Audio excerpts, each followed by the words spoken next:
안녕하세요. 저는 올해 34살이 된 평범한 직장인이에요. 지금은 이혼한 지 2년이 지났고 새로운 삶을 살고 있지만 5년간의 결혼 생활은 정말 지옥 같았던 시간이었어요. 오늘은 그 이야기를 처음부터 차근차근 들려드릴게요. 처음 남편을 만났을 때가 아직도 생생하게 기억나요. 회사 선배가 소개팅을 주선해줬는데 강남역 근처 조용한 카페에서 만났죠. 첫인상이 참 좋았어요. 키도 180이 넘고 얼굴도 훤칠한 데다 무엇보다 말을 참 예쁘게 하더라고요. 안녕하세요. 김진우라고 합니다. 많이 기다리셨죠? 죄송해요. 회사에서 갑자기 일이 생겨서. 아니에요. 저도 방금 왔어요. 이서연이라고 해요. 첫 만남부터 뭔가 편안한 느낌이었어요. 서로 회사 얘기하면서 공감대도 많이 생겼고 취미도 비슷해서 대화가 끊이지 않았죠. 저도 주말에 등산 자주 가는데 혹시 다음에 같이 가실래요? 네, 좋아요. 저도 운동 좀 해야겠다 싶었거든요. 그렇게 자연스럽게 두 번째 만남이 이어졌어요. 북한산 등산을 갔는데 진우 씨가 정말 자상했어요. 물도 챙겨주고 힘들어하면 쉬었다 가자고 하고 정상에서는 직접 만들어 온 김밥까지 꺼내더라고요. 와, 이거 직접 만드신 거예요? 네, 별거 아니에요. 요리하는 거 좋아해서 가끔 해먹거든요. 요리하는 남자라니 더 호감이 갔죠. 연애 기간 내내 정말 잘해줬어요. 기념일도 꼬박꼬박 챙기고 제 친구들 만날 때도 실은 내색 한 번 없이 따라와주고 부모님께도 예의 바르게 인사드리고요. 서연아, 우리 이제 결혼 준비할까? 사귄 지 2년쯤 됐을 때 프러포즈를 받았어요.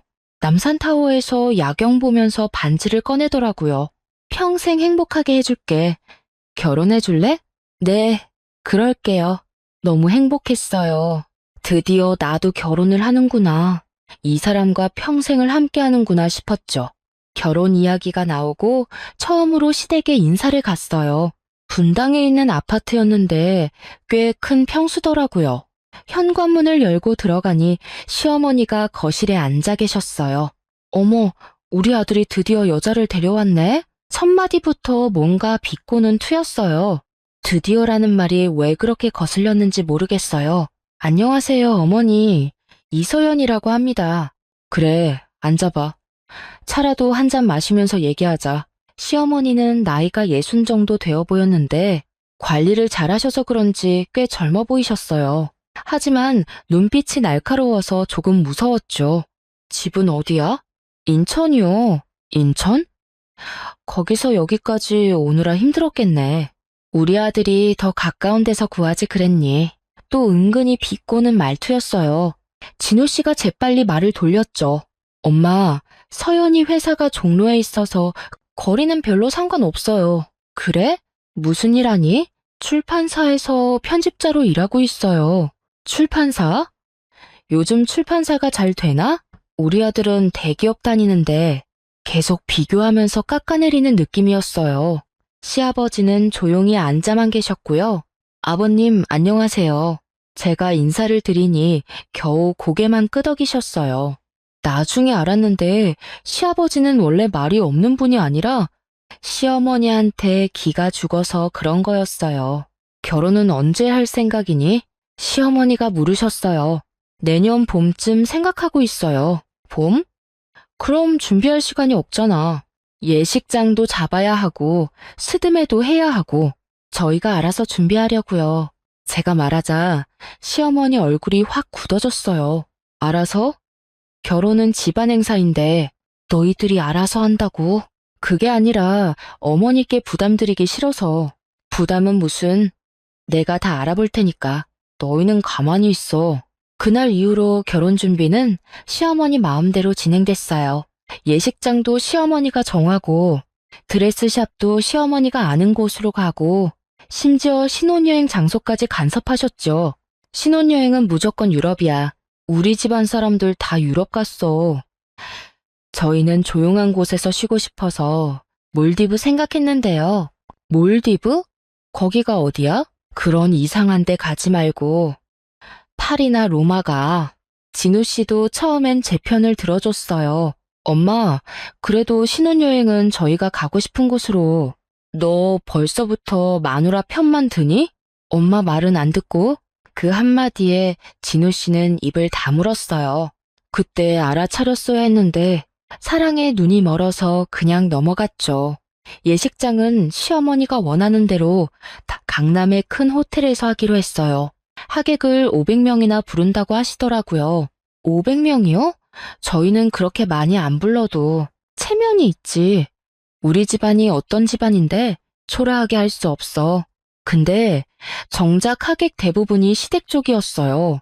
저희 집은 형편이 넉넉하지 않아서 친척들도 많이 못 왔거든요. 신부 쪽은 왜 이렇게 적어? 시어머니가 대놓고 물으셨어요. 저희 집이 친척이 많지 않아서요. 초라하네. 우리 쪽이랑 균형이 안 맞아. 그 말에 정말 상처받았어요. 우리 부모님도 들으셨는지 표정이 안 좋으셨죠. 신혼집 문제도 골치 아팠어요.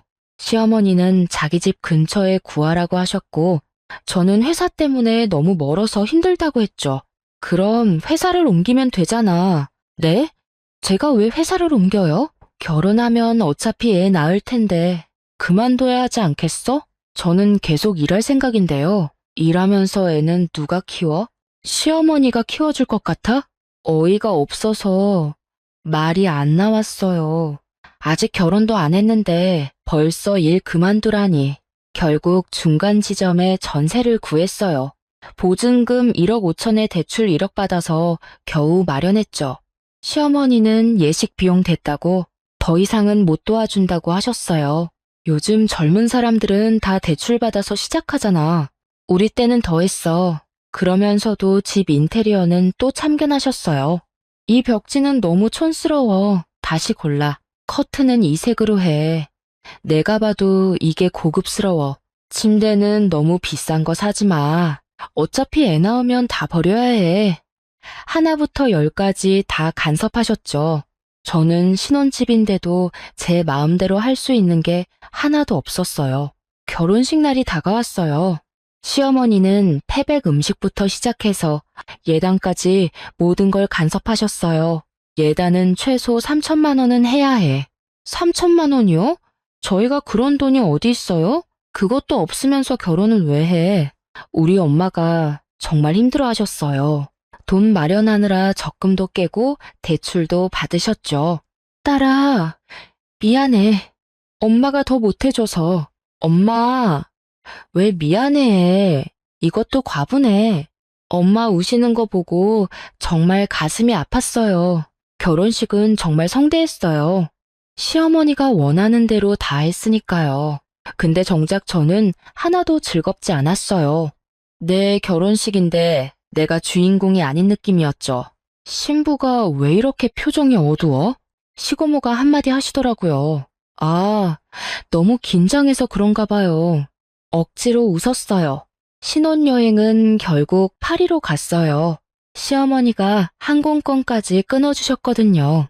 내가 특별히 비즈니스석으로 끊어줬어. 고마운 줄 알아. 고맙기보다는 부담스러웠어요. 이제 평생 이 은혜를 갚으며 살아야 하나 싶었죠. 파리에서도 편하게 쉬지 못했어요. 시어머니가 일정표까지 짜주셨거든요. 첫날은 루브르 박물관, 둘째 날은 베르사유 궁전, 셋째 날은 어머니, 저희가 알아서 다닐게요. 뭘 알아서 해. 파리 처음 가면서. 내가 다 가봐서 아는데 이대로 하면 돼. 진우 씨는 또 아무 말도 안 했어요. 당신은 왜 맨날 가만히 있어? 호텔에서 제가 따졌어요. 엄마가 좋아서 해주시는 건데 좋아서가 아니라 간섭하는 거잖아. 우리 신혼여행인데 왜 엄마가 일정을 짜? 그냥 이번만 참자, 응? 그 말에 더 화가 났지만 참았어요. 신혼여행에서 싸우고 싶지 않았거든요. 결혼하고 일주일 뒤부터 시집살이가 시작됐어요. 시어머니가 매주 주말마다 오라고 하셨거든요. 주말마다요? 저희도 쉬어야 하는데 쉬는 게 뭐가 중요해? 어른들 뵈러 오는 게 먼저지. 토요일 아침마다 시댁에 갔어요. 가면 항상 일이 기다리고 있었죠. 설거지 좀 해라. 정수기 좀 돌려라. 빨래 좀 개라. 시누이는 거실에서 TV 보고 있는데 저만 일을 시키시더라고요. 언니는 안 도와주세요? 조심스럽게 물었더니 쟤는 아직 시집 안 갔잖아. 며느리가 해야지. 시누이는 저보다 2살이나 많은데도 결혼 안 했다고 일을 안 시키는 거예요. 첫 명절이 다가왔어요. 추석이었는데 시어머니가 일주일 전부터 연락하셨어요. 며느리야, 이번 명절엔 이틀 전부터 와야 해. 이틀 전부터요? 회사는 어떻게 하고요? 휴가 내면 되잖아. 명절 준비가 얼마나 많은데 할 수 없이 휴가를 냈어요. 이틀 전부터 가서 명절 준비를 시작했죠. 새벽 5시에 일어나서 전부터 부치기 시작했어요. 동그랑땡, 호박전, 김치전, 동태전, 새우전, 종류가 한도 끝도 없었어요. 아니, 이것도 전이라고 붙이는 거야? 모양이 왜 이래? 동그랗게 못 만들어? 시어머니는 옆에서 계속 잔소리만 하셨어요. 하는 족족 트집을 잡으시니 미치겠더라고요. 어머니, 제가 전 붙이는 걸 잘 못해서요. 한 번만 보여주시면 안 될까요? 꾀를 내봤어요. 에휴, 이것도 못하면서 시집은 왜 왔어? 투덜거리시면서도 프라이팬을 잡으셨어요. 이렇게 동그랗게 모양 잡아서 붙이는 거야. 한 개를 붙여 보이시더라고요. 아, 이렇게요. 해볼게요. 일부러 계속 틀리게 만들었어요. 모양도 이상하게 하고, 태우기도 하고. 아이고, 이게 뭐야? 차라리 내가 하는 게 빠르겠네. 결국 시어머니가 짜증을 내면서 직접 전을 부치기 시작했어요. 작전 성공이었죠. 넌 나물이나 다듬어. 나물 다듬는 것도 만만치 않았어요. 시금치, 고사리, 도라지, 콩나물, 숙주나물, 산더미처럼 쌓여 있었거든요. 손이 닦아지도록 나물을 다듬는데 진우 씨는 어디 갔는지 보이지도 않았어요. 진우 씨 어디 갔어요? 시누이한테 물었더니 오빠, 친구들 만나러 나갔는데? 명절 준비하는데 친구를 만나러 가요? 오빠는 원래 그래. 명절 때마다 도망가. 어이가 없었어요. 아내는 새벽부터 일하는데 남편은 놀러 가다니. 점심 먹을 시간도 없이 일했어요. 그나마 시아버지가 김밥을 사다 주셔서 그걸로 때웠죠. 고생하네. 시아버지가 조용히 한마디 하셨어요. 그래도 그 한마디가 위로가 됐어요. 저녁 늦게 진우 씨가 들어왔어요. 어디 갔다 와요? 친구들이랑 PC방 좀 갔다 왔어. 왜? 명절 준비하는데 좀 도와주면 안 돼요? 남자가 부엌에 들어가면 안 된다고. 엄마가 싫어하잖아. 그게 무슨 개소리예요? 21세기에 무슨. 쉿! 엄마 들으면 안 돼. 그렇게 속삭이는 남편이 한심했어요. 명절 당일 친척들이 몰려왔어요. 시어머니는 제가 차린 음식을 보고 자기가 다 한 것처럼 자랑하셨죠. 우리 며느리가 요리를 잘 못해서 내가 거의 다 했어요. 억울했지만 참았어요. 어른들 앞에서 뭐라 할 수도 없고 며느리가 일을 잘하네. 큰아버지가 한마디 하셨어요. 잘하긴요. 제가 다 가르쳐서 그렇죠. 시어머니가 바로 끼어드셨어요. 친척들이 식사하는 동안 저는 부엌에서 설거지했어요. 그릇이 얼마나 많은지 3시간을 씻었어요. 손가락에 쥐가 날 정도였죠. 며느리, 설거지 아직도 해? 시고모가 부엌에 들어오시더니 한마디 하셨어요. 며느리가 좀 굼뜬가 보네. 우리 때는 이런 건 금방 했는데. 그 말에 눈물이 핑 돌았어요. 이틀 동안 잠도 제대로 못 자고 일했는데 굼뜨다는 소리를 들으니 너무 억울했죠. 겨우 설거지를 끝내고 거실에 갔더니 다들 차를 마시면서 담소를 나누고 있었어요. 며느리야, 차 좀 더 타와. 과일 좀 더 깎아와. 떡 좀 더 썰어와. 계속 시키기만 하시더라고요. 저녁이 되어서야 친척들이 돌아갔어요. 또 설거지 산더미가 기다리고 있었죠. 오빠는 좀 도와주면 안 돼요? 진우 씨한테 부탁했더니 남자가 설거지하는 거 엄마가 보면 난리나. 조금만 더 참아. 그 말에 더 화가 났어요.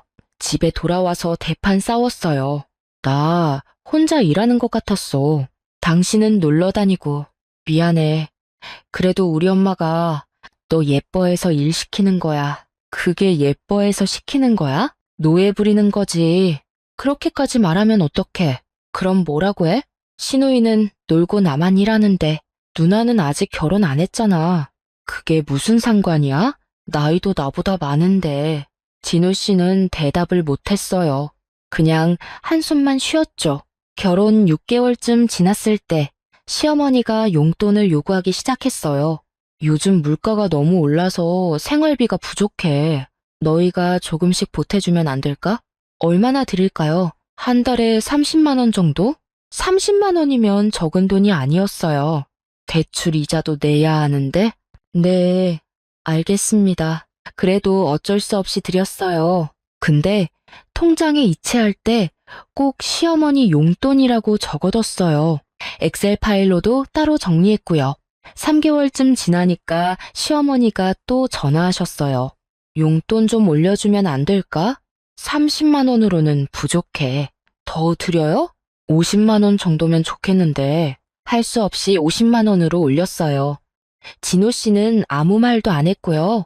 아버님한테는 용돈 안 드려? 제가 물었어요. 아빠는 연금 나오시니까 괜찮대. 그래도 용돈은 따로 드려야지. 어머니만 드리는 건 이상해. 그때부터 시아버지께도 30만 원씩 드리기 시작했어요.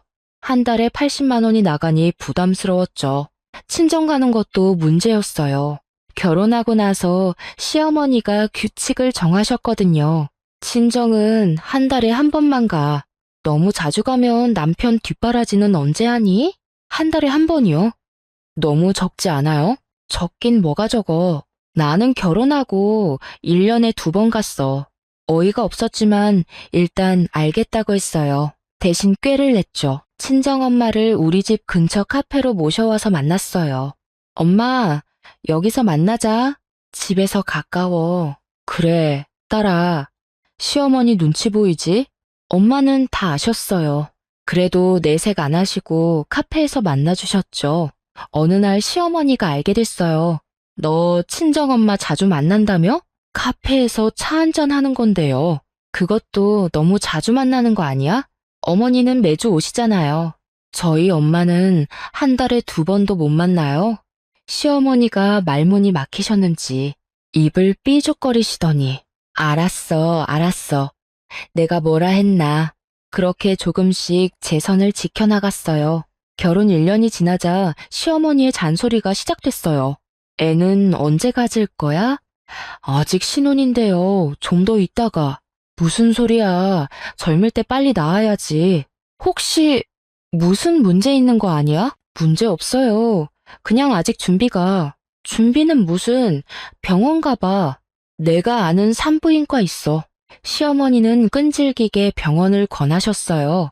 결국 진우 씨와 함께 병원에 갔죠. 특별한 이상은 없으시네요. 건강하십니다.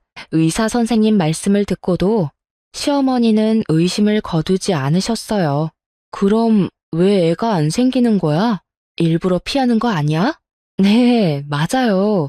일부러 피했어요. 이런 시어머니 밑에서 애 키우고 싶지 않았거든요. 하지만 그 말은 차마 못했죠. 결혼 2년 차 회사에서 승진했어요. 대리에서 과장이 됐죠. 기뻐서 진우 씨한테 전화했어요.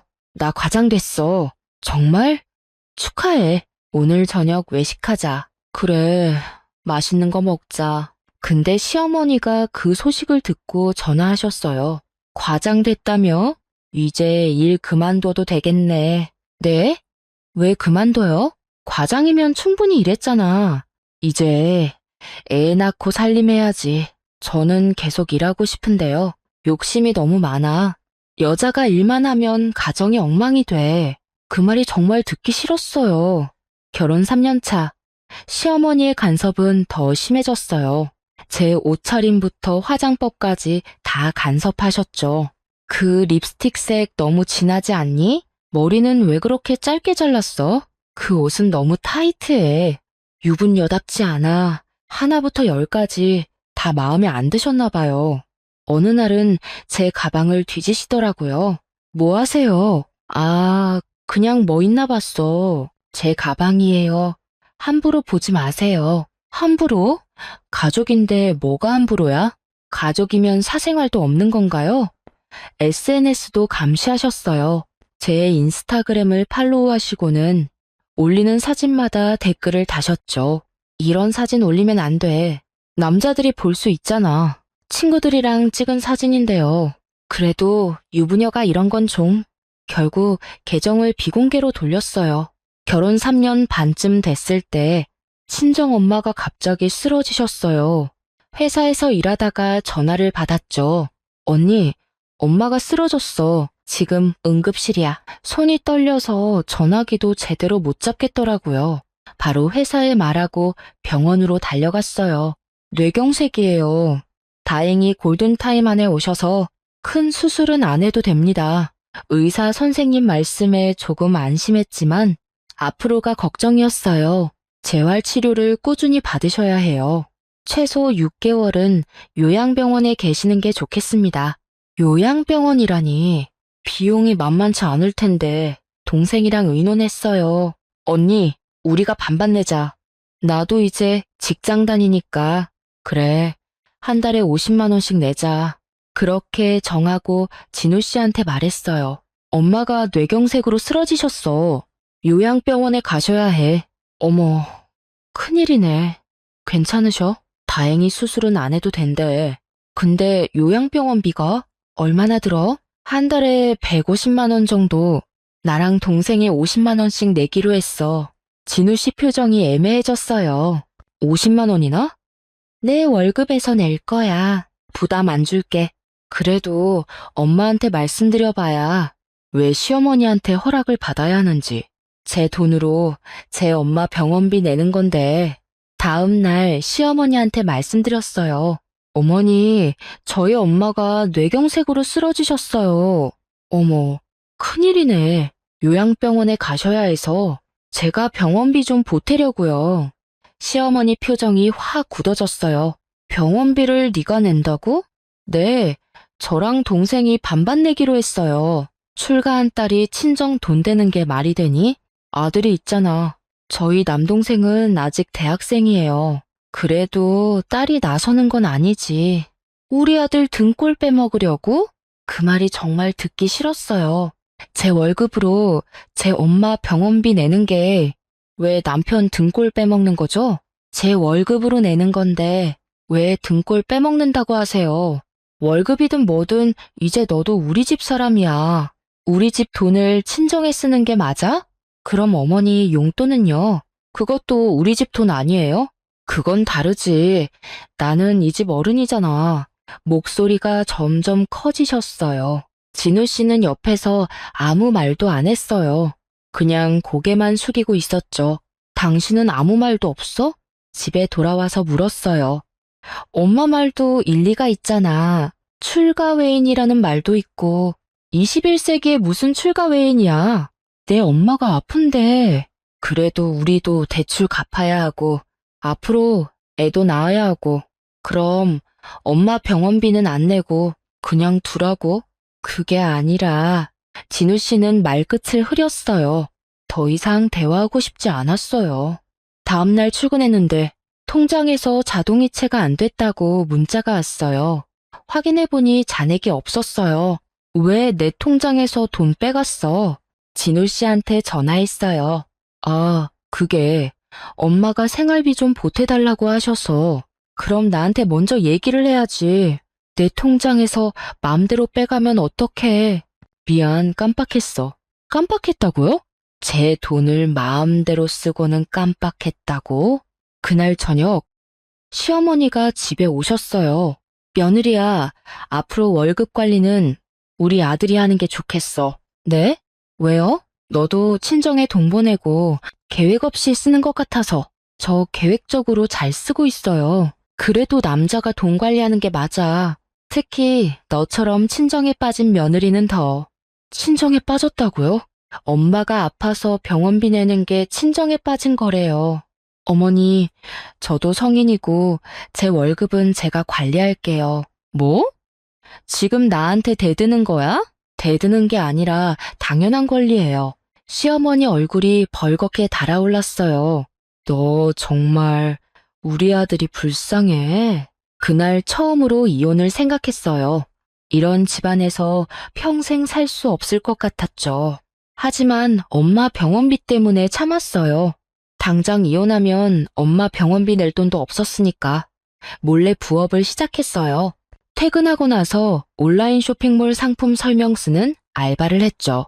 건당 5,000원씩 받았는데 하루에 10개씩 쓰면 5만 원이었어요.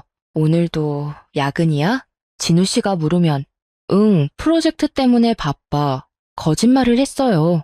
집에서 노트북 켜고 알바하는 걸 들키면 안 되니까 카페에서 했죠.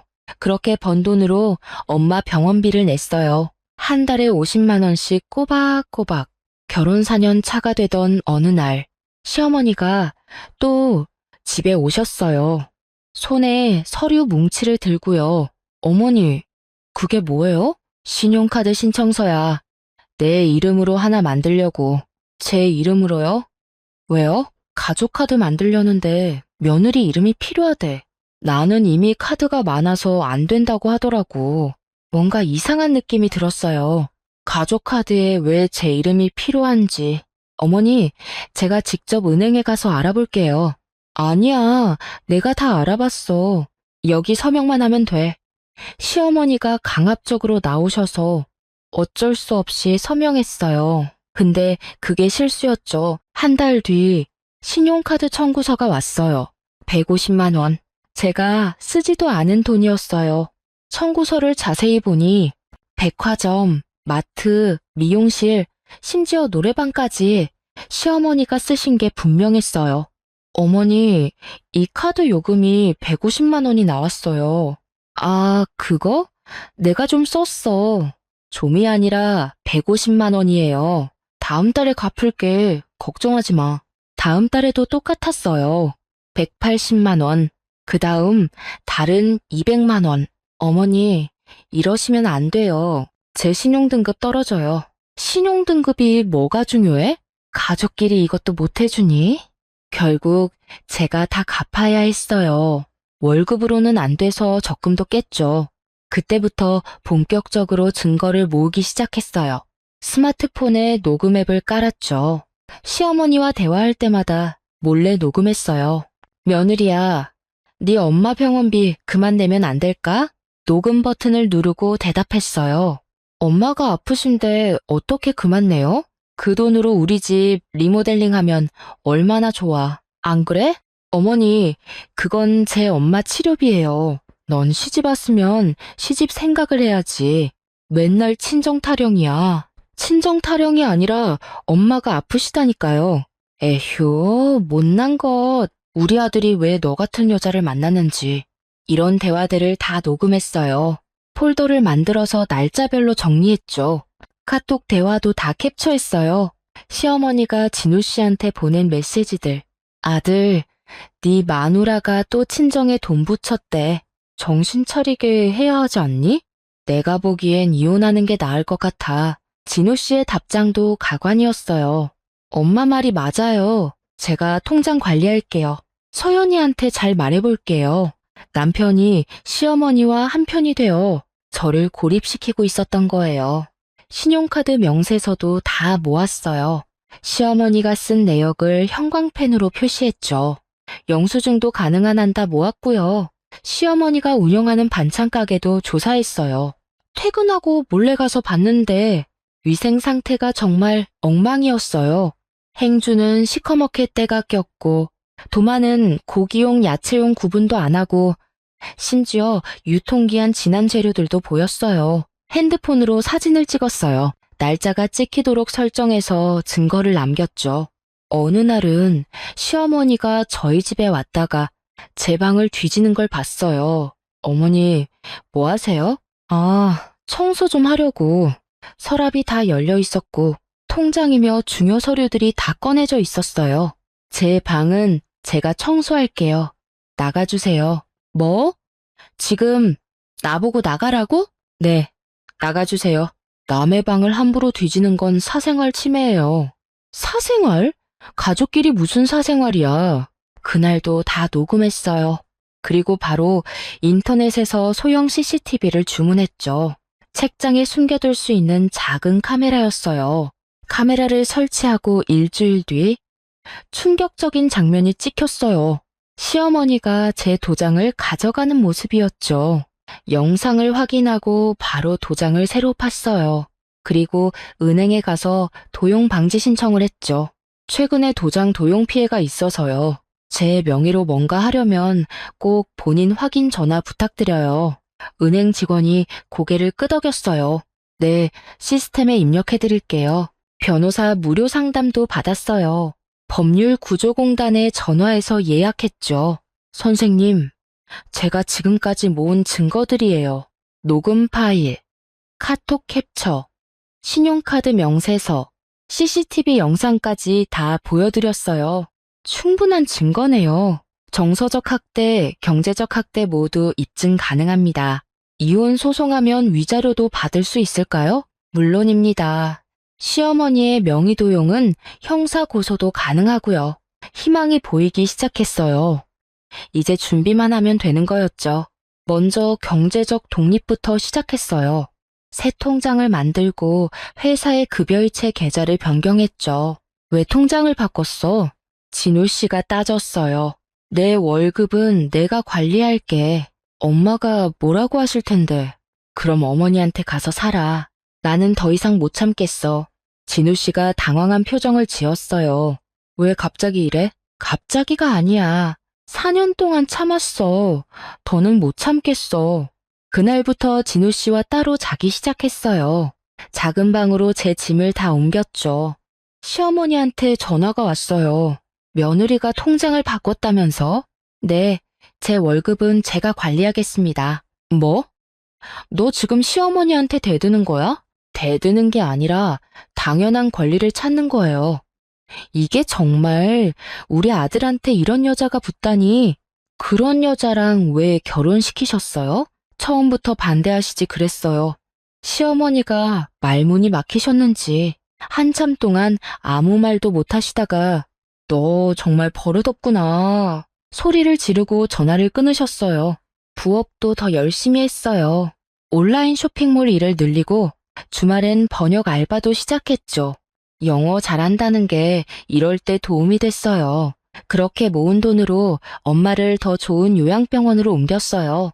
재활치료 시설이 잘 되어 있는 곳이었죠. 딸아, 돈 많이 들 텐데 괜찮니? 괜찮아, 엄마. 내가 열심히 일해서 벌면 돼. 엄마는 제 손을 꼭 잡으셨어요. 말씀은 못 하셨지만 눈물을 흘리셨죠. 시어머니의 행동은 더 극단적이 됐어요. 어느 날 퇴근하고 집에 왔는데 현관 비밀번호가 바뀌어 있었어요. 뭐야? 왜 비밀번호 바꿨어? 진우 씨한테 전화했어요. 아, 엄마가 바꾸래서. 왜? 내가 도둑이야?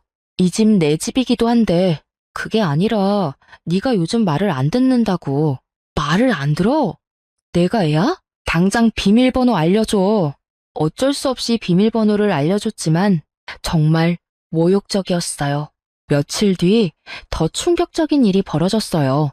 신용카드 회사에서 전화가 왔거든요. 고객님, 이번 달 카드값이 300만 원 나왔는데 확인되셨나요? 뭐요? 300만 원이요? 네. 명품 매장에서 250만 원 결제가 있었고 알고 보니 시어머니가 명품 가방을 샀더라고요. 제 명예 카드로요. 이거 사기예요. 제가 쓴 게 아니에요. 그럼 도용 신고 하시겠어요? 네, 신고할게요. 바로 경찰서에 가서 사기죄로 고소장을 냈어요. 그동안 모은 증거를 다 제출했죠. 피해자와 피의자가 무슨 관계죠? 시어머니예요. 경찰관이 놀란 표정을 지었어요. 시어머니를 고소하시는 거예요? 네.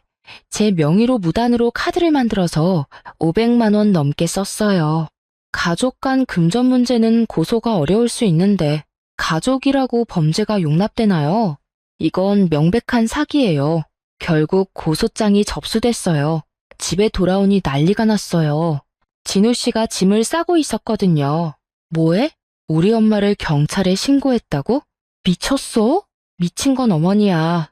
남의 명의로 카드 만들어서 500만 원을 쓰는 게 정상이야? 그래도 가족인데 가족이면 뭐든 해도 돼? 범죄도 눈 감아줘야 해? 진우 씨가 갑자기 저를 밀쳤어요. 준비가 안 되어 있어서 뒤로 넘어졌는데 테이블 모서리에 팔을 부딪혔어요. 아, 순간 팔에서 피가 났어요. 테이블 모서리가 날카로워서 베인 거였죠. 미안. 일부러 그런 게 아니라 진우 씨가 당황해서 다가왔지만 저는 뒤로 물러났어요. 오지 마. 이것도 폭력이야. 바로 병원 응급실로 갔어요. 상처를 봉합하고 진단서를 받았죠. 열상 및 타박상으로 이조 진단 나왔어요. 진단서 2부 주세요. 하나는 보관하고 하나는 경찰서에 낼 거였어요. 병원에서 나와서 바로 여성 긴급전화에 연락했어요. 가정폭력 피해를 입었는데 도움받을 수 있을까요? 지금 안전하신가요? 병원에서 치료받고 나왔어요. 쉼터로 오실 수 있어요. 주소 보내드릴게요. 그날 밤은 쉼터에서 잤어요. 처음으로 마음 편히 잠들었던 것 같아요. 다음 날 회사에 사정을 설명하고 며칠 휴가를 냈어요. 서연 씨, 괜찮아요? 상사가 걱정스럽게 물었어요. 네, 괜찮아요. 이혼 준비 중이라서요. 힘내요. 회사는 걱정하지 말고 개인 일부터 해결해요. 고마웠어요. 이런 때 좋은 직장이 얼마나 중요한지 알겠더라고요. 부부상담센터도 갔어요. 진우 씨는 오기 싫어했지만 이혼하기 전에 꼭 가자고 설득했죠. 부인 말씀을 들어보니 시어머니의 간섭이 심하신 것 같네요.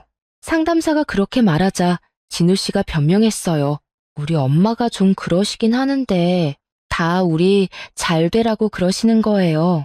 그래도 부인의 인격을 무시하고 경제권을 침해하는 건 문제가 있어요. 그건 남편분은 부인보다 어머니가 더 중요하신가요? 그게 아니라 그럼 왜 부인 편을 한 번도 안 들어주셨어요? 진우 씨가 대답을 못했어요. 상담사가 저를 보며 말했어요. 이미 마음의 결정을 하신 것 같네요. 네, 이혼하려고요. 현명한 선택이에요. 이런 관계는 개선이 어려워요. 상담 내용도 다 기록으로 받았어요. 나중에 재판에서 증거로 쓸 수 있으니까요. 시어머니는 경찰 조사를 받으면서도 당당했어요. 며느리 명의로 카드 만든 게 뭐가 잘못이야? 가족인데 본인 동의 없이 만드신 거잖아요. 동의했어. 서명도 했고 그건 속여서 받은 거예요. 가족 카드 만든다고 하셨잖아요. 경찰이 녹음 파일을 들어보더니 이건 명백한 사기네요. 입건하겠습니다. 시어머니가 그제야 당황하기 시작했어요. 입건? 전과자 되는 거야? 유죄 판결 받으시면 그렇죠. 아니, 며느리가 시어머니를 고소하는 게 말이 되는 소리야. 하지만 이미 늦었어요. 사건은 검찰로 송치됐죠. 진우 씨가 찾아왔어요. 엄마 고소 취하해줘. 내가 대신 갚을게.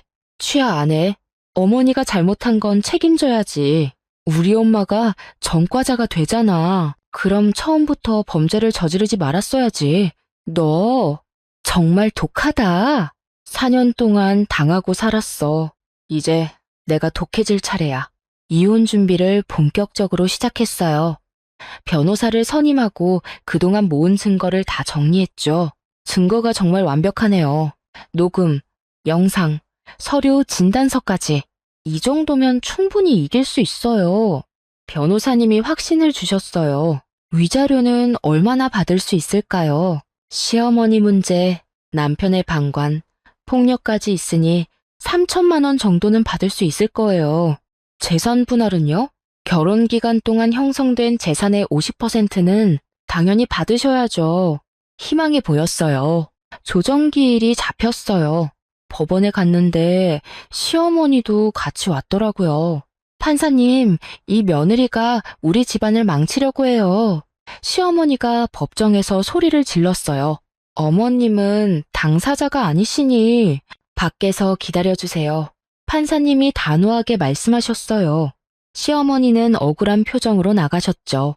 조정위원님이 제 증거를 보시더니 녹음 파일 들어보니 정서적 학대가 심각하네요. 신용카드 명의도용 건도 형사사건이고요. 폭력까지 있었네요. 진단서도 있고 진우 씨 측 변호사가 반박했어요. 시어머니 일은 남편과 무관합니다. 무관하지 않죠. 남편이 방관하고 동조했잖아요. 제 변호사님이 카톡 캡처를 보여줬어요.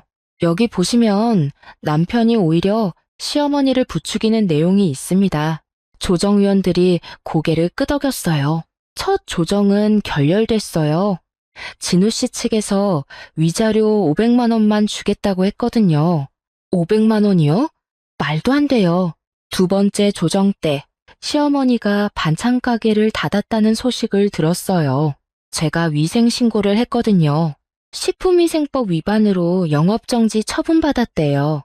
변호사님이 알려주셨어요. 잘 됐네요. 이것도 보복성 행위로 볼 수 있을까요? 아니요. 정당한 신고였으니까요. 실제로 위반 사항이 있었고요. 세 번째 조정에서 진우 씨가 좀 수그러들었어요. 위자료 2천만 원에 전세금 4천만 원 줄게. 3천만 원에 4천만 원이요. 그건 너무 많아. 그럼 재판으로 가죠. 제 증거 다 보셨잖아요. 결국 합의했어요. 위자료 3천만 원, 재산분할 4천만 원, 총 7천만 원을 받기로 했죠. 시어머니 형사사건도 판결이 났어요. 벌금 500만 원. 500만 원이면 너무 적지 않아요? 제가 변호사님께 물었어요. 초범이라서 그래요. 그래도 전과 기록은 남아요.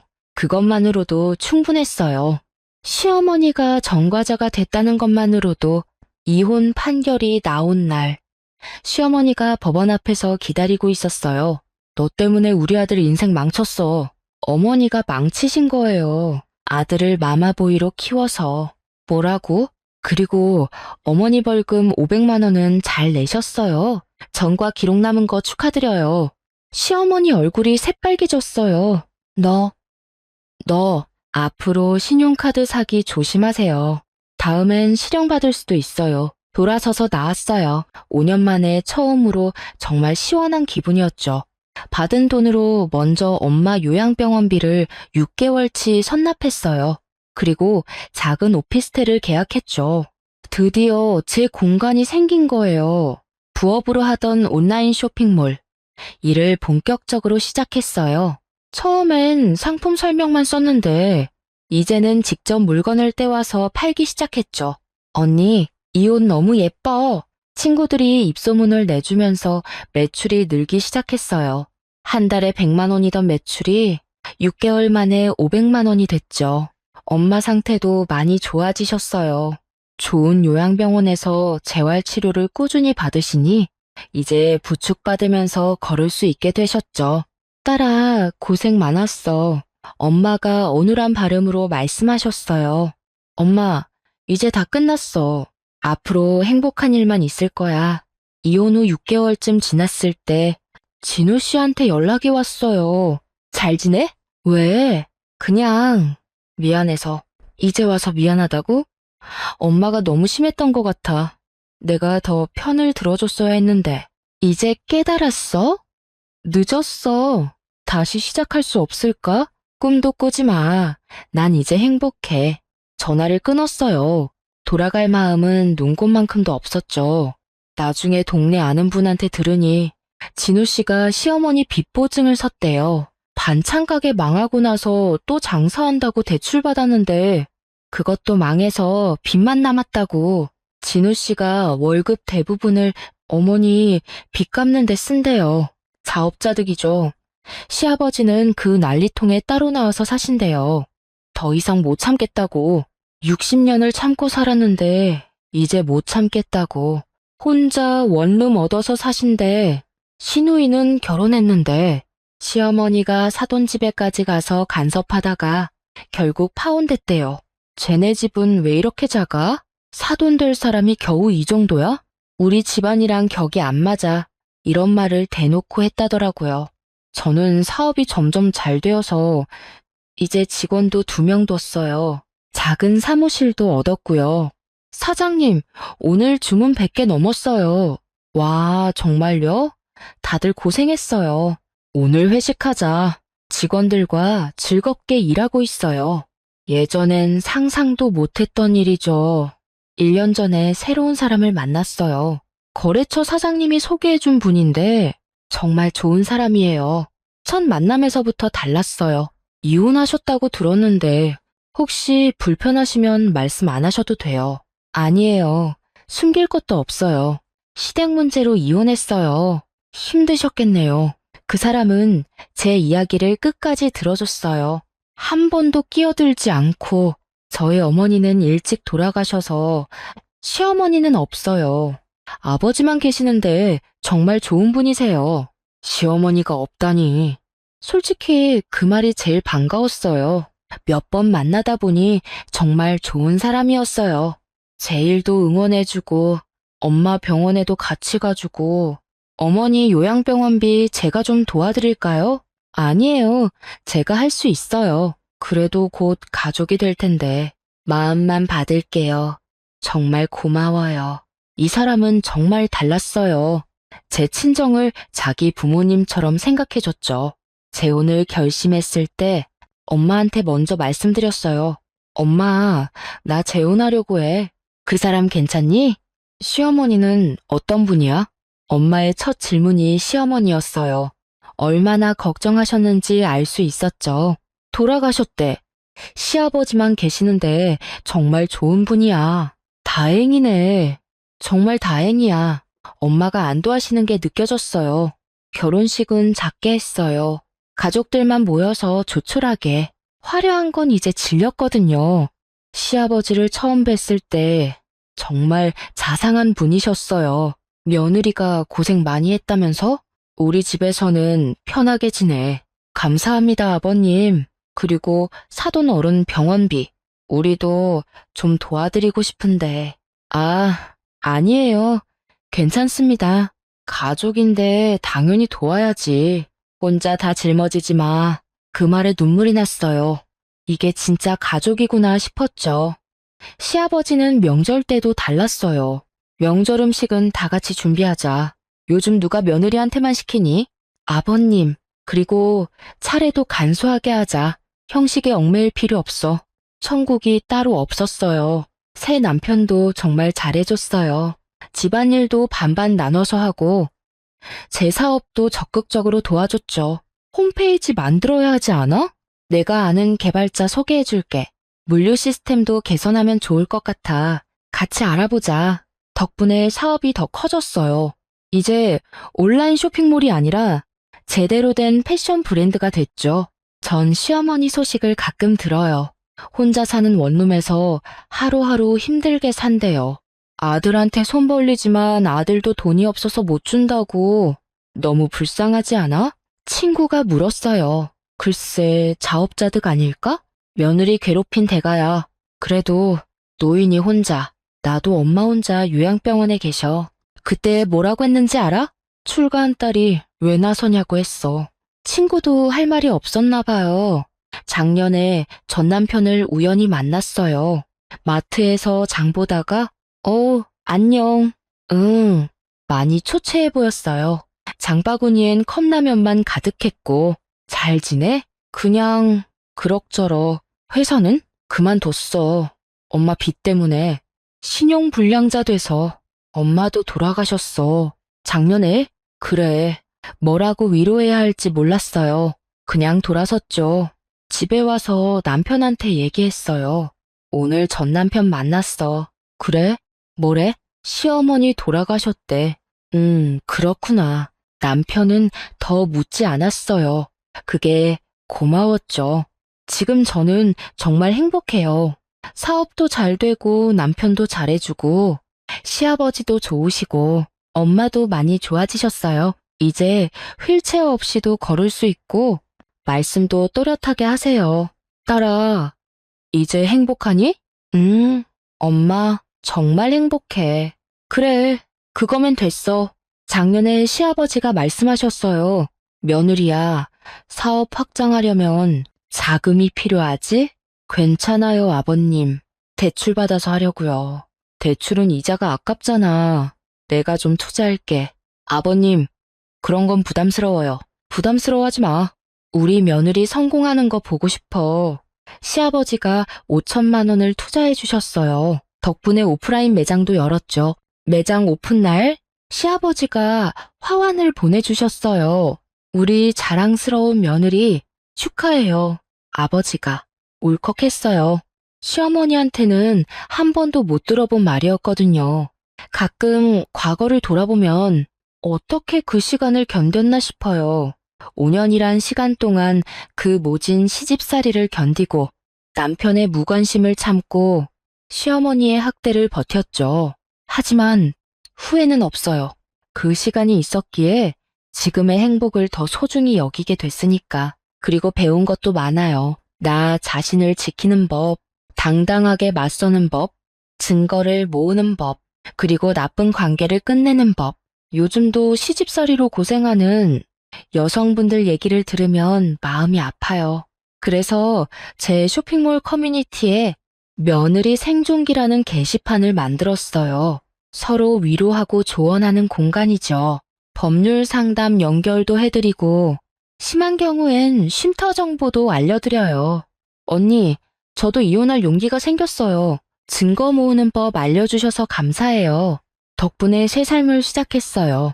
이런 댓글을 볼 때마다 뿌듯해요. 얼마 전에 한 분이 물으셨어요. 복수하고 싶은 마음은 없으셨어요? 복수요? 했죠. 어떻게요? 행복하게 사는 거요. 그게 최고의 복수예요. 정말 그래요. 전 남편은 빚더미에 앉아있고 전 시어머니는 쓸쓸하게 돌아가셨고 시누이는 결혼도 못하고 있대요. 반면 저는 사업도 성공했고 좋은 남편도 만났고 엄마도 건강 회복하셨고 매일이 행복해요. 이게 진짜 복수 아닐까요? 그들이 저를 불행하게 만들려고 했는데 저는 더 행복해진 거예요. 오늘도 매장에 손님이 가득해요. 사장님, 이 옷 너무 예뻐요. 감사합니다. 새로 나온 신상이에요. 사장님, 인생 스토리 들었어요. 정말 대단하세요. 그냥 열심히 살았을 뿐이에요. 네, 열심히 살았어요. 포기하지 않고, 굴복하지 않고, 당당하게. 그래서 지금 이렇게 행복한 거예요. 시집살이는 당연한 게 아니에요. 며느리가 참아야 할 의무도 없고요. 우리도 인간이고 존중받을 권리가 있어요. 나쁜 시어머니를 만났다면, 무관심한 남편을 만났다면 참지 마세요. 증거 모으고 준비하고 당당하게 맞서세요. 그리고 안 되면 떠나세요. 더 좋은 삶이 기다리고 있을 거예요. 저처럼요. 마지막으로 하고 싶은 말이 있어요. 당신은 행복할 자격이 있어요. 절대 포기하지 마세요. 이게 제가 드리고 싶은 메시지예요. 감사합니다.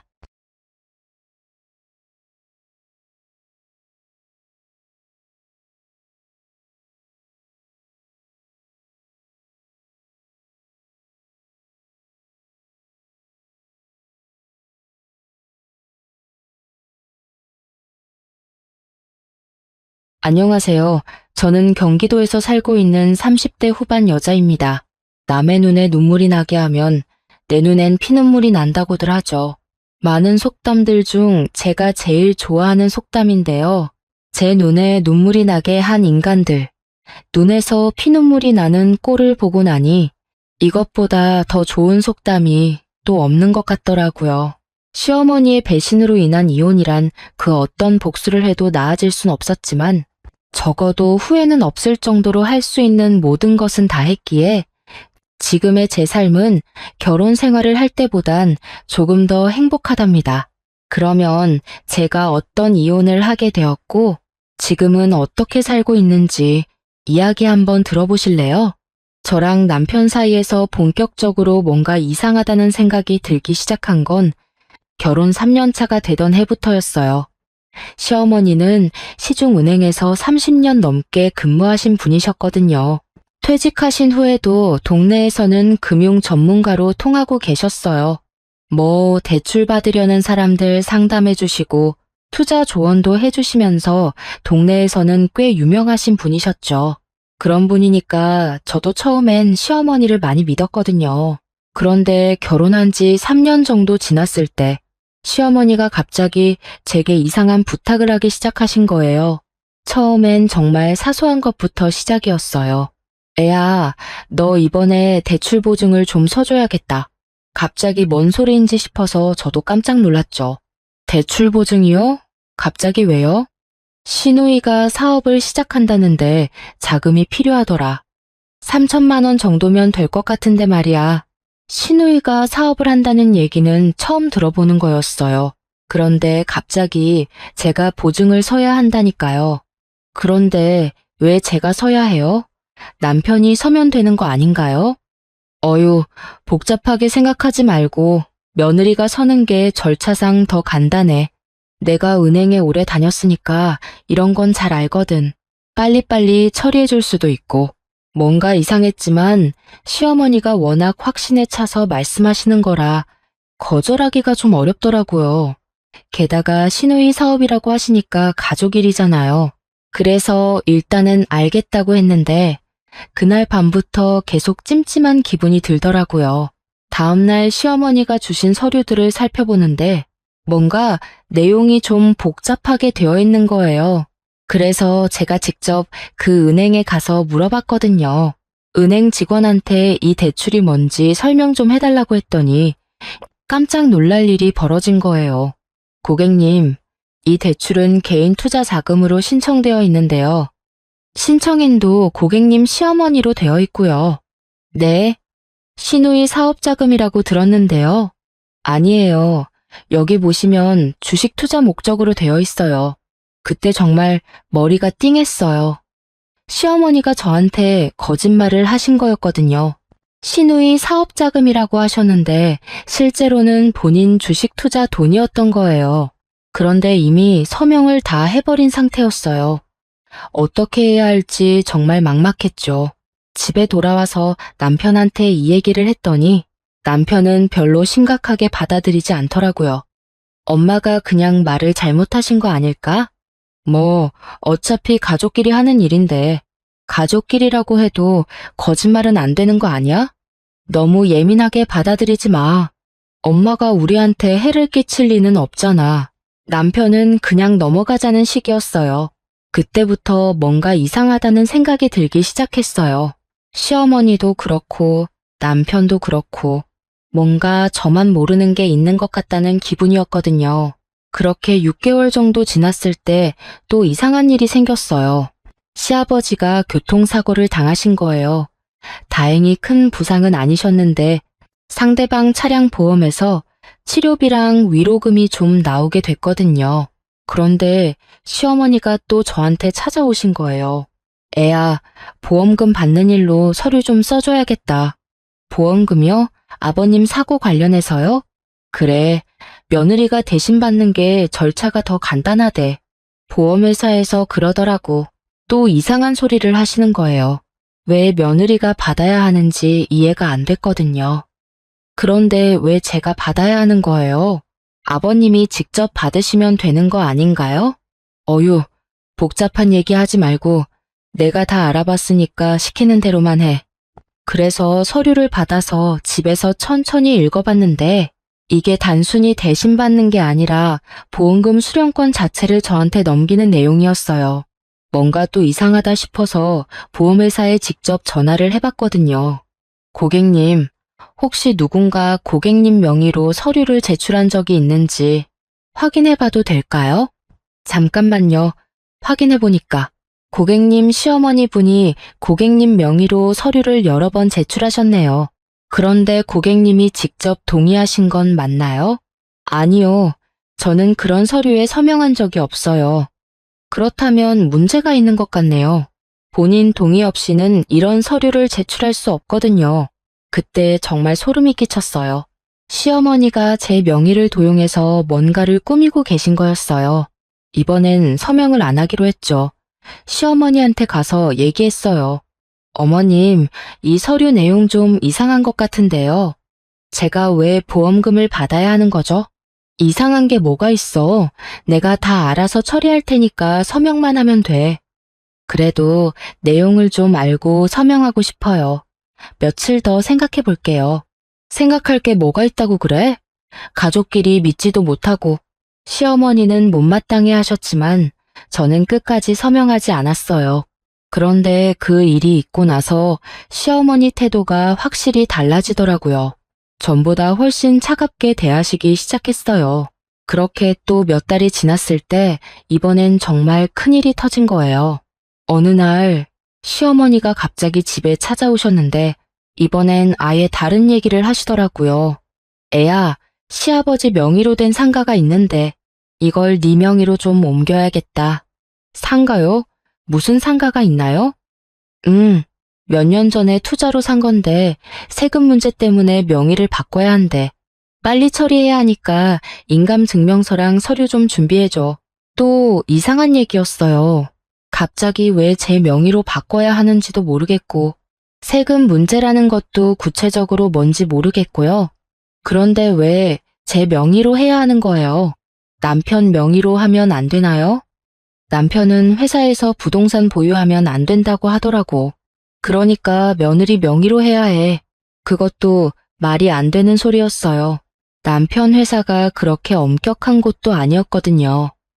뭔가 또 속이려는 것 같아서 이번엔 미리 알아보기로 했어요. 다음날 구청에 가서 그 상가 등기부등본을 떼어봤는데 정말 깜짝 놀랄 일이 벌어져 있었어요. 그 상가가 2년 전부터 담보대출 때문에 압류되어 있는 상태였던 거예요. 그러니까 시어머니가 제 명의로 옮기려는 이유는 그 빚을 저한테 떠넘기려는 거였던 거죠. 그때 정말 충격이었어요. 시어머니가 진짜로 저를 속이고 계셨구나 하는 생각이 확실해진 거였어요. 처음 대출 보증 서는 것부터 시작해서 보험금 얘기, 그리고 이번 부동산 명의 이전까지 전부 다 저를 이용해서 뭔가 나쁜 일을 꾸미려는 거였어요. 집에 돌아와서 남편한테 얘기했죠. 여보, 어머님이 나한테 이상한 일들을 시키고 계셔. 이것 좀 봐. 등기부등본이랑 그동안 모았던 자료들을 다 보여줬어요. 어머님이 내 명의로 계속 이상한 일들을 하려고 하시는데 이게 다 문제가 있는 일들이야. 그런데 남편 반응이 정말 실망스러웠어요. 그럴 리가 없어. 우리 엄마가 그런 분이 아니야. 증거가 여기 다 있잖아.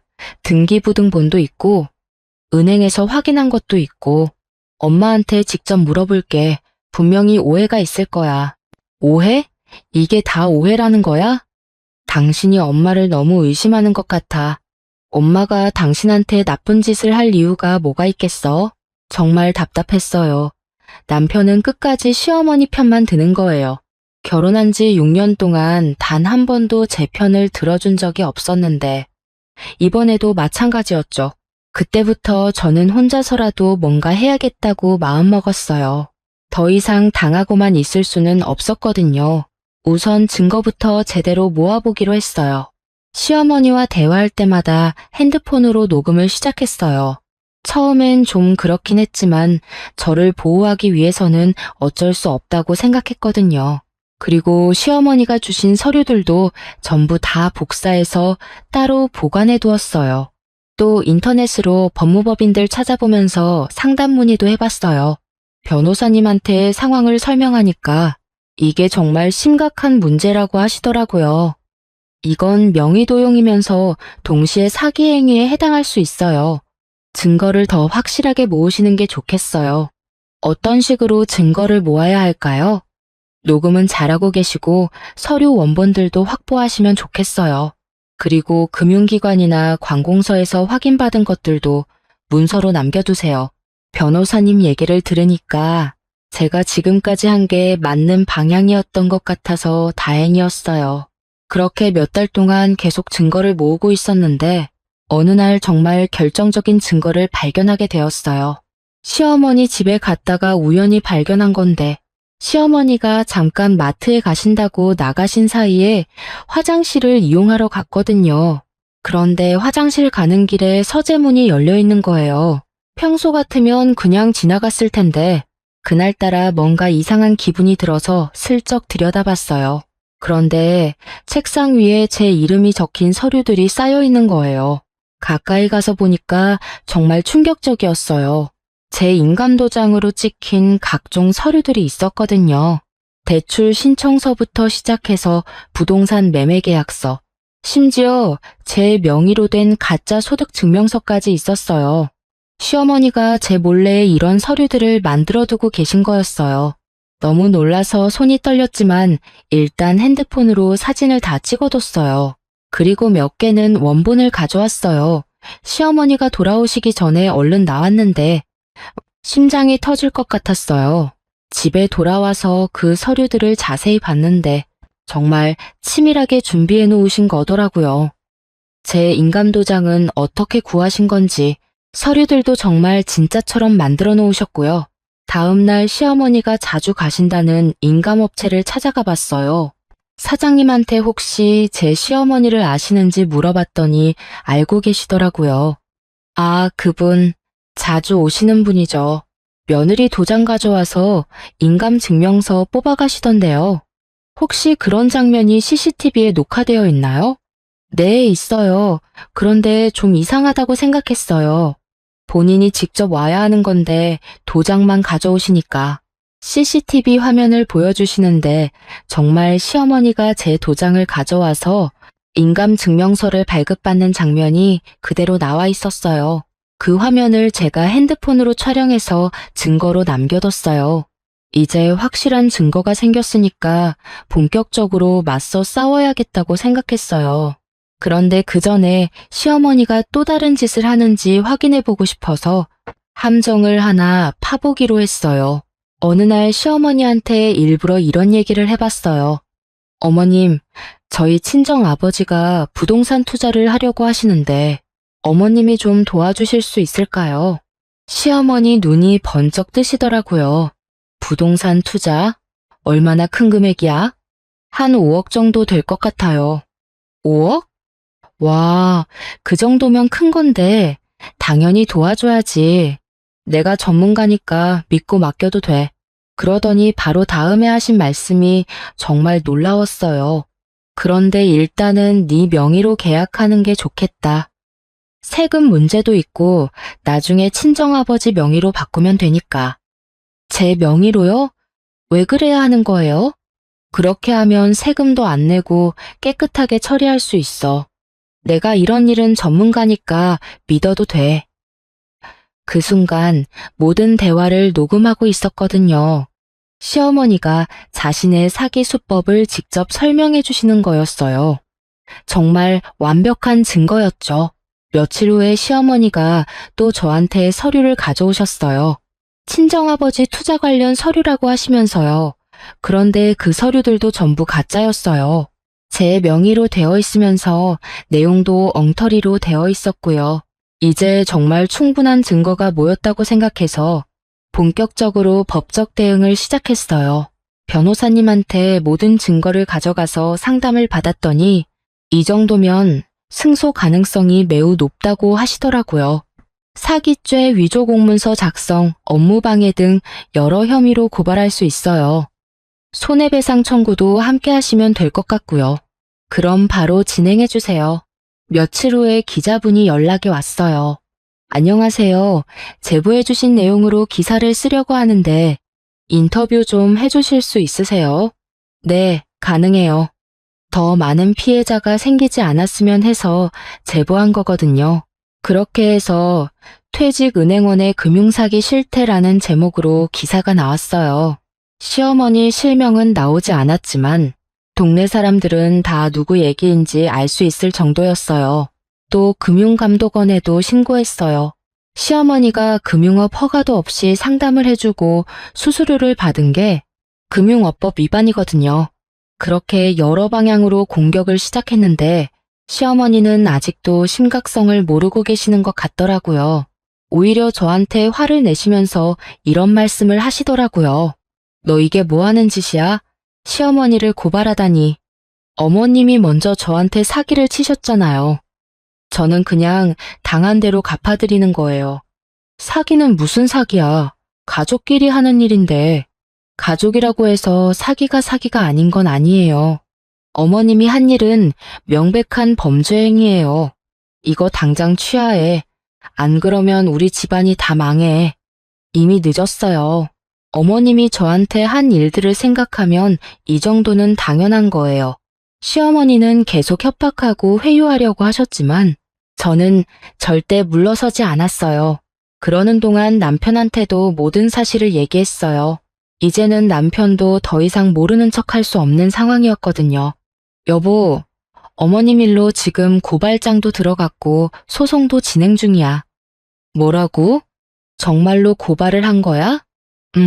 증거도 다 있고 변호사님도 승소 가능성 높다고 하셨어. 남편은 처음에는 화를 냈어요. 어떻게 우리 엄마를 고발해? 가족끼리 이럴 수 있는 일이야? 6년 동안 당신은 한 번도 내 편을 들어준 적이 없어. 어머님이 나를 괴롭힐 때도 사기를 칠 때도 당신은 계속 모르는 척 했잖아. 그래도 이렇게까지 할 일은 아니잖아.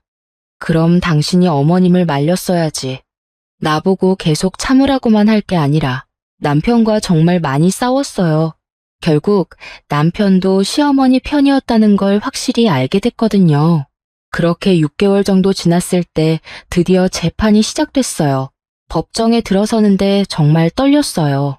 시어머니도 변호사를 선임해서 맞서 싸우겠다고 나오셨거든요. 시어머니는 법정에서도 끝까지 부인하려고 하셨어요. 판사님, 제가 언제 사기를 쳤다는 겁니까? 며느리가 거짓말하고 있는 거예요.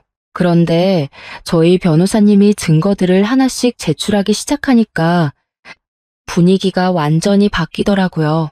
특히 시어머니가 제 명예 위조 방법을 직접 설명하는 녹음 파일이 나왔을 때는 법정이 완전히 조용해졌어요. 판사님도 굉장히 심각한 표정을 지으셨어요. 피고인이 금융업 경력을 악용해서 며느리를 속였다는 점에서 죄질이 매우 나쁩니다. 이는 계획적이고 지능적인 범행으로 보입니다. 시어머니 변호사가 선처를 호소했지만 증거가 너무 확실해서 어쩔 수 없었나 봐요. 드디어 판결이 나왔어요. 시어머니는 집행유예 1년 6개월과 사회봉사 200시간을 선고받으셨어요. 그리고 저한테 손해배상금 5천만 원을 지급하라는 판결도 나왔고요. 민사소송에서는 정신적 피해에 대한 위자료로 2천만 원을 추가로 받게 됐어요. 총 7천만 원을 받은 거죠. 판결이 나온 후에 시어머니 상황은 정말 처참해졌어요. 우선 전과자가 되셨으니까 어떤 금융 관련 일도 할 수 없게 된 거예요. 그동안 동네에서 금융 전문가로 활동하면서 받던 수입도 완전히 끊어진 거죠. 거기다가 지역 신문에 기사까지 나왔으니까 동네에서 완전히 매장당하신 거예요. 마트 가시거나 동네를 걸어 다니실 때마다 사람들이 수군수군하고 아는 사람들도 피해 다니기 시작했다고 하더라고요. 경제적으로도 완전히 망하셨어요. 손해배상금이랑 변호사 비용으로 시어머니가 가진 재산이 거의 다 날아간 거예요. 그동안 주식 투자한다고 쓴 돈도 있고 각종 빚도 있고 해서 정말 빈털터리가 되신 거죠. 그런데 가장 충격적인 건 가족들마저 등을 돌린 거였어요. 시아버지가 저한테 직접 전화를 하셨거든요. 며느리야, 정말 미안하다. 내가 마누라 하는 짓을 제대로 못 봤구나. 이혼 준비 중이야. 아버님이 이혼을요? 응. 평생을 속고 살았던 것 같아. 너한테 정말 미안해서 어떻게 해야 할지 모르겠다. 시누이도 시어머니한테 연락을 끊었다고 하더라고요. 시누이 명의로 사업자금 대출을 받는다고 했던 게 다 거짓말이었다는 걸 알고 나서 완전히 화가 난 거예요. 우리 가족이 다 망한 건 어머니 때문이에요. 언니한테 정말 죄송해요. 시누이가 저한테 울면서 사과 전화를 하더라고요.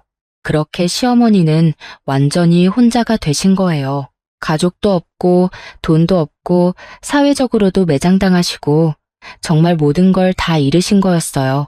그런데 판결이 나오고 3개월쯤 지났을 때 시어머니가 저한테 찾아오신 거예요. 정말 초라한 모습이었어요. 예전에 그렇게 당당하시던 모습은 온데간데 없고 완전히 굽신거리는 모습으로 오신 거예요. 문 앞에서 무릎을 꿇고 계시더라고요. 처음에는 문도 안 열어드렸는데 계속 울면서 빌어서 어쩔 수 없이 문을 열어줬어요. 며느리야, 아니님, 제발 용서해 주세요. 예전에는 저를 반말로 부르시더니 이제는 높임말을 쓰시면서 님이라고 부르시는 거예요. 내가 정말 미쳤었어요. 당신이 그렇게 똑똑한 줄 몰랐어요. 제발 한 번만 봐주세요. 어머님, 이제 와서 뭘 하시는 거예요? 6년 동안 저를 무시하고 괴롭히고 사기까지 치시더니 이제 와서 용서를 구한다고요? 내가 너무 바보였어요. 당신 같은 며느리를 두고도 몰라봤어요. 제발 한 번만 기회를 주세요. 시어머니는 정말 처절하게 빌고 계셨어요. 눈물도 계속 흘리시고요. 그런데 저는 전혀 동정심이 들지 않더라고요. 어머님이 저한테 한 일들을 생각해 보세요. 저를 애 못 낳는 기계 취급하시고 제 명의로 사기치시고 남편까지 제 편 못 들게 하시고 이제 모든 게 늦었어요. 그럼 어떻게 해야 해요? 내가 어떻게 해야 용서를 받을 수 있을까요? 어머님은 이제 제가 만든 규칙대로 사셔야 해요. 제가 용서한다고 해서 달라질 건 아무것도 없거든요. 그래도 제발 돌아가세요. 다시는 찾아오지 마시고요. 시어머니를 내쫓고 나서 정말 속이 시원했어요. 그동안 저한테 했던 일들을 생각하면 이 정도는 당연한 거라고 생각했거든요. 그런데 그 일이 있고 나서도 시어머니는 명절 때마다 계속 찾아오셨어요. 문 앞에서 빌고 가시고 하지만 저는 단 한 번도 문을 열어드리지 않았어요. 한편으로는 남편과도 정리를 해야 했어요. 시어머니 재판이 끝나고 나서 남편이 저한테 와서 사과를 했거든요. 정말 미안해. 내가 엄마를 너무 믿었나 봐. 네가 이렇게까지 고생했는지 정말 몰랐어. 고생했는지 몰랐다고요? 6년 동안 제가 얼마나 힘들어했는데 그걸 몰랐다는 거예요? 내가 잘못했어. 이제부터는 정말 너만 바라보고 살게. 엄마랑도 완전히 연락 끊을게. 남편이 아무리 빌어도 제 마음은 이미 돌아선 후였어요. 6년 동안 당신은 한 번도 제 편을 들어준 적이 없어요. 어머님이 저를 괴롭힐 때도 이상한 일을 시킬 때도 당신은 계속 어머님 편만 들었잖아요. 그때는 정말 몰랐어. 엄마가 그런 사람인 줄 전혀 몰랐다니까. 몰랐다고요. 저는 계속 얘기했는데 당신이 안 들으려고 한 거잖아요. 이제 와서 몰랐다고 하면 뭐가 달라져요? 그럼 어떻게 해야 해? 이혼하자는 거야? 네, 이혼해요. 이미 마음의 준비는 다 끝났어요. 남편은 정말 놀란 것 같았어요. 아마 제가 이렇게까지 나올 줄은 몰랐나 봐요. 정말로 다시 한번 생각해보자. 우리가 지금까지 6년을 같이 살았는데 그 6년이 저한테는 지옥이었어요. 더 이상 참을 수 없어요. 내가 정말 잘못했어. 앞으로는 정말 달라질게. 너무 늦었어요. 결혼 생활 동안 쌓인 실망과 배신감이 사과 한마디로 사라지지 않아요. 결국 저희는 이혼하기로 했어요. 이혼 조건도 제가 원하는 대로 관철시켰어요. 남편이 어머니 때문에 이렇게 된 거니까 라면서 자신의 잘못을 인정했거든요. 그래서 재산 분할도 70% 정도 받을 수 있었어요. 이혼 절차를 밟는 동안 정말 많은 생각을 했어요. 과연 이게 맞는 선택인지, 너무 심하게 하는 건 아닌지. 하지만 6년 동안 겪었던 일들을 생각하면 믿고 이 정도는 당연하다는 생각이 들었어요. 드디어 이혼이 완료됐어요. 법원에서 이혼 확정 판결서를 받아들고 나오는데 뭔가 후련하면서도 막막한 기분이었어요. 그동안 결혼 생활이 전부였는데 이제 완전히 새로 시작해야 하는 거니까요. 그런데 정말 신기한 건 이혼하고 나니까 오히려 마음이 편해지더라고요. 그동안 시어머니 눈치 보느라, 남편 눈치 보느라 얼마나 스트레스를 받았는지 모르겠어요. 이제는 그런 거 없이 제가 하고 싶은 대로 살 수 있게 된 거잖아요. 이혼 재산 분할금이랑 시어머니한테 받은 손해배상금으로 작은 온라인 쇼핑몰을 시작했어요. 처음에는 정말 작게 시작했거든요. 집에서 혼자 포장하고 배송도 직접 맡기러 가고 그렇게 하루하루 열심히 했더니 조금씩 매출이 늘기 시작했어요. 6개월 정도 지나니까 혼자서는 감당이 안 되겠더라고요. 그래서 아르바이트생을 한 명 구했어요. 그렇게 조금씩 키워나가서 지금은 직원 5명을 두고 있어요. 매출도 처음에 비하면 정말 많이 늘었고요. 사업을 하면서 정말 많은 걸 배웠어요. 세상에는 저처럼 어려움을 겪는 사람들이 정말 많다는 것도 알게 됐고요. 그래서 지금은 소상공인 창업 멘토링도 하고 있어요. 제 경험을 나누면서 다른 분들께 도움을 드리고 있거든요. 또 가정 내에서 금융사기를 당하는 분들을 위한 상담 봉사도 하고 있어요. 저처럼 시댁에서 당하는 분들이 생각보다 많더라고요. 그런 분들한테 제 경험을 얘기해드리고 어떻게 대처해야 하는지 조언해드리고 있어요. 그렇게 1년 정도 지나니까 좋은 분을 만나게 됐어요. 창업 멘토링 모임에서 알게 된 분인데 저보다 5살 정도 많으신 분이에요. 이분도 이혼 경험이 있으셔서 제 상황을 잘 이해해 주시더라고요. 처음에는 그냥 좋은 친구 정도로 지냈는데 시간이 지나면서 서로에게 마음이 생기게 된 거예요. 이분은 제 과거 얘기를 다 들어도 당신이 그렇게 당당하게 맞서 싸운 게 정말 멋있다고 하시더라고요. 다른 사람 같으면 그냥 참고 넘어갔을 텐데 끝까지 포기하지 않고 싸운 게 대단해요. 그냥 더 이상 참을 수 없어서 한 거예요. 그게 쉬운 일이 아니에요. 정말 용기가 있어야 할 수 있는 일이거든요. 그렇게 1년 정도 만나다가 작년에 재혼을 했어요. 새 남편은 정말 저를 소중하게 여겨주세요. 뭘 결정할 때도 항상 제 의견을 먼저 물어보시고 저를 존중해 주시고요. 결혼식을 올릴 때 친정아버지가 정말 기뻐하셨어요. 이제야 우리 딸이 진짜 행복해질 수 있겠구나. 아빠도 그동안 정말 걱정 많으셨죠? 많이 걱정됐지.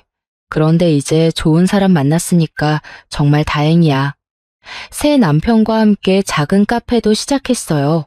온라인 쇼핑몰은 제가 맡고 카페는 새 남편이 주로 운영하시는데 서로 도와가면서 하고 있어요. 바쁘긴 하지만 정말 행복한 나날들을 보내고 있어요.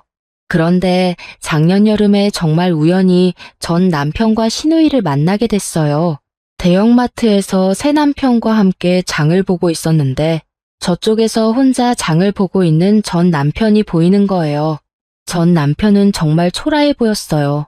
옷차림도 예전과는 달리 너무 수수하고 얼굴도 많이 야위어 보이고요. 옆에 시누이도 있었는데 시누이도 많이 피곤해 보이더라고요. 저는 당당하게 다가가서 인사했어요. 오랜만이네요. 잘 지내세요? 전 남편이 저를 보고 정말 놀란 표정을 짓더라고요. 너 정말 잘 사는구나. 옆에 계신 분이 제 남편이에요. 작년에 재혼했어요. 전 남편 얼굴이 정말 복잡해지더라고요. 그렇구나. 잘 됐네, 정말. 정말 미안해. 그때 내가 너를 제대로 지켜주지 못해서. 그런 말씀은 하지 마세요. 덕분에 저는 더 강해질 수 있었고, 지금 이렇게 행복하게 살고 있어요. 오히려 감사하다고 생각해요. 시누이가 조심스럽게 말을 꺼내더라고요. 언니, 저희 어머니가 요즘 정말 많이 아프세요. 혹시 한 번만이라도. 저는 이제 완전히 남의 일이에요. 각자 자기가 선택한 길이니까 각자 책임지고 사시길 바래요. 그래도 더 이상 말씀하지 마세요. 저는 이제 새로운 삶을 살고 있어요. 그리고는 새 남편의 팔을 끼고 당당하게 그 자리를 떠났어요. 뒤에서 전 남편이 한숨 쉬는 소리가 들렸지만 저는 전혀 돌아보지 않았어요. 집에 오는 길에 새 남편이 물어보더라고요. 괜찮아요? 전 남편을 만나니까 기분이 어때요? 전혀 아무렇지 않아요. 오히려 제가 얼마나 잘 선택했는지 확인할 수 있어서 좋았어요. 정말 그랬어요.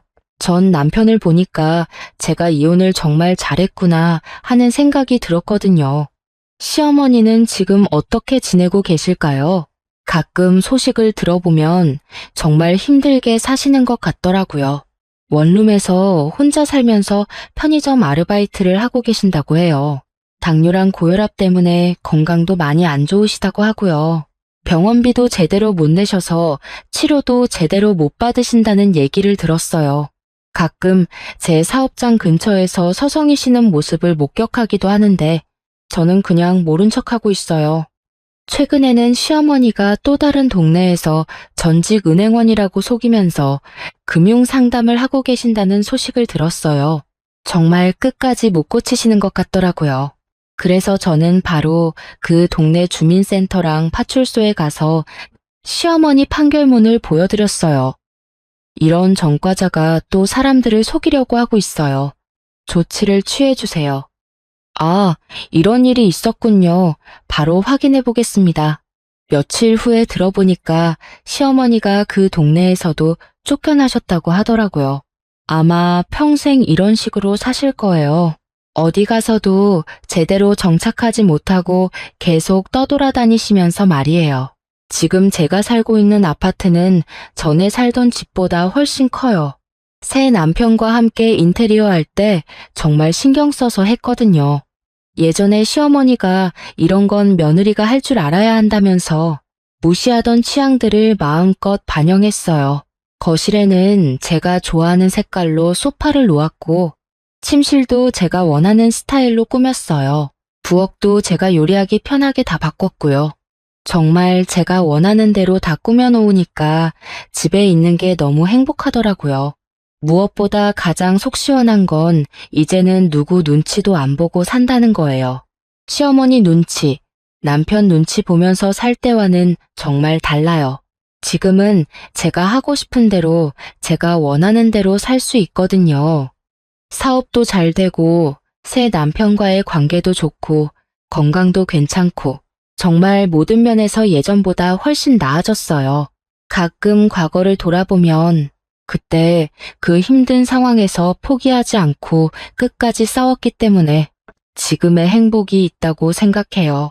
만약 그때 그냥 참고 넘어갔다면 지금도 시어머니한테 시달리고 있을 거고 남편의 무관심 속에서 살고 있었을 거예요.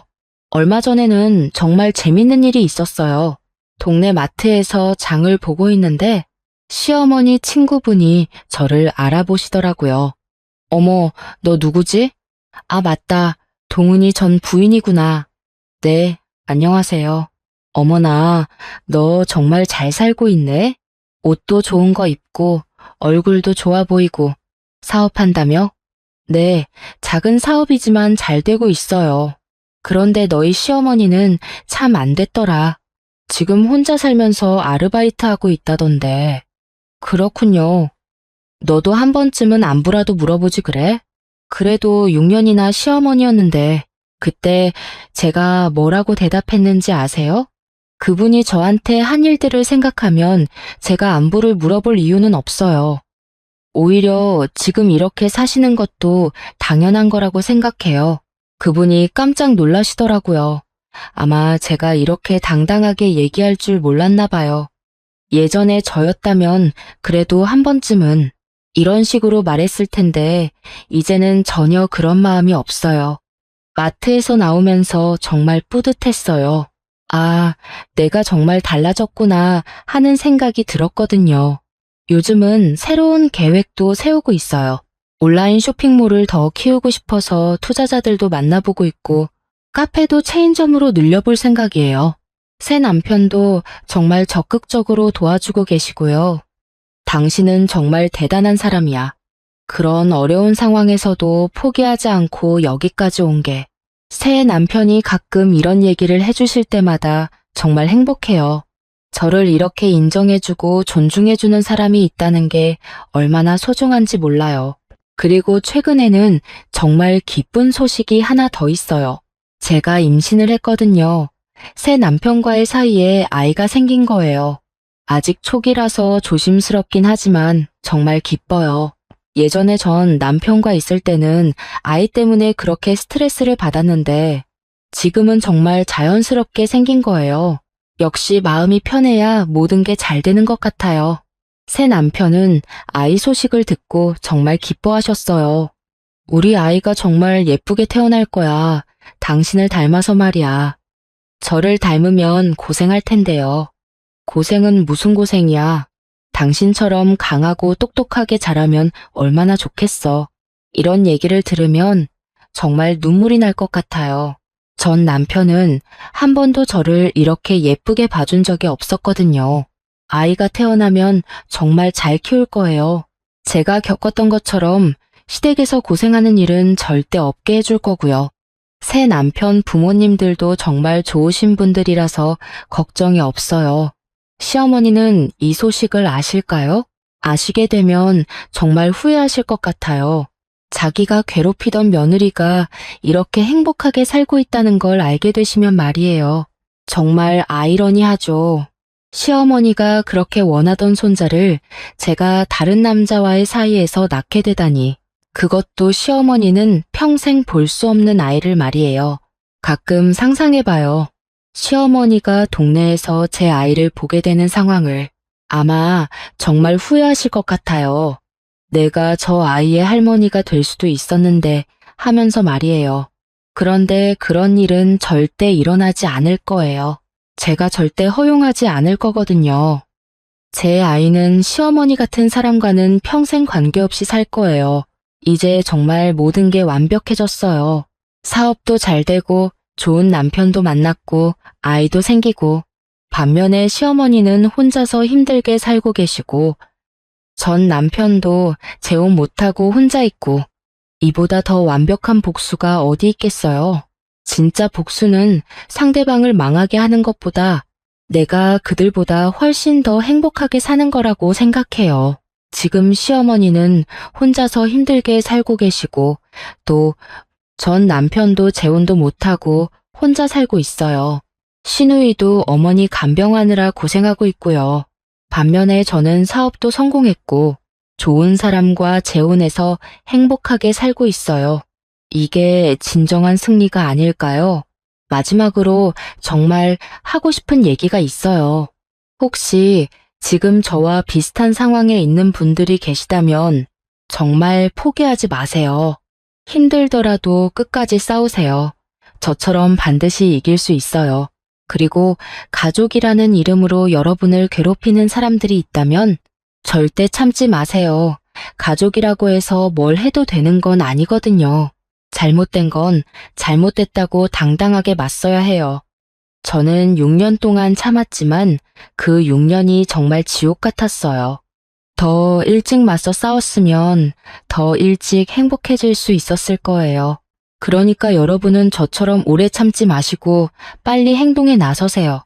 세상에는 여러분을 도와줄 사람들이 정말 많아요. 변호사, 상담사, 경찰, 그리고 같은 경험을 한 사람들. 혼자가 아니에요. 도움을 요청하는 것도 용기거든요. 저는 이제 정말 행복해요. 과거의 상처는 다 아물었고 앞으로 더 행복한 일들만 기다리고 있어요.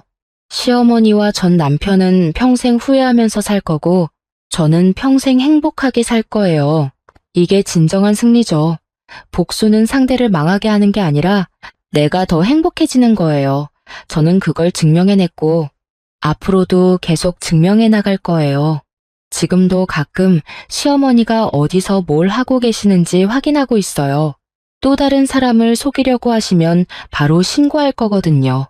앞으로도 저는 더 열심히 살면서 시어머니와 전 남편이 절대 따라올 수 없을 만큼 성공할 거예요. 그게 진짜 복수라고 생각하거든요. 마지막으로 정말 중요한 얘기를 하나 더 하고 싶어요. 저는 지금도 가끔 시어머니가 꿈에 나와요. 그런데 예전처럼 무서운 꿈이 아니라 시어머니가 저한테 빌고 있는 꿈이에요.